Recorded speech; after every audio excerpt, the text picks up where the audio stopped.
Hello everyone, কেমন আছো তোমরা সকলে? আশা করছি তোমরা খুব ভালো আছো। আমি অনেকটাই ভালো আছি। তো আমি গেছিলাম ভাইফোঁটার দিন দিদি জামাইবাবুর সাথে ঠাকুর দেখতে। কিন্তু বিশ্বাস করো, ভাইফোঁটা দেওয়ার পর আমার কোনো ইচ্ছা ছিল না ওদের সাথে বেরোনোর। কিন্তু এই যে আমার জামাইবাবু নাছোড়বান্দা, যে শালিকে নিয়েই বেরোবে। তো যাই হোক, আমরা তিনজন বেরিয়েছি। আর আমাকে নিয়ে বেরোনো মানে আর ফালতু, মানে বাচ্চাকে নিয়ে বেরোনো সেম। কারণ কি, আমি দুটো ঠাকুর দেখে আমি আর আমার হাল ছেড়ে দিই, বলি বাড়ি চলো। মানে এরকম, আমি আর আমার মা খুব ধৈর্য কম এই ঠাকুর দেখার জন্য।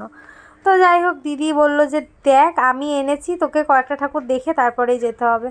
তো তার জন্য একটু ভিডিও করে নিলাম। আর সকালবেলাতে যেহেতু একটু সকাল সকাল উঠে ফোঁটা মোটা দিতে হয়েছিল, তো তার জন্য আর কোনো এনার্জিই কাজ করছিল না যে কখন বাড়ি যাব আর গিয়ে ঘুমিয়ে পড়বো।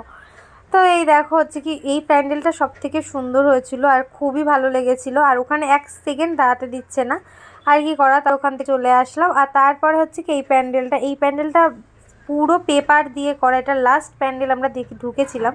আর খুবই সুন্দর ছিল। আর এখানে ঠাকুরটা খুব ইউনিক দেখতে ছিল। আর এই দেখো পুরোটা কি সুন্দর, না, এটা পুরো পেপারের করা, মানে পেপারে যে গোল গোল করে করা না, সেটা। তো ব্লগটা কেমন লাগলো অবশ্যই কিন্তু কমেন্ট করে জানিয়ে। চলো আজকের মতো টাটা।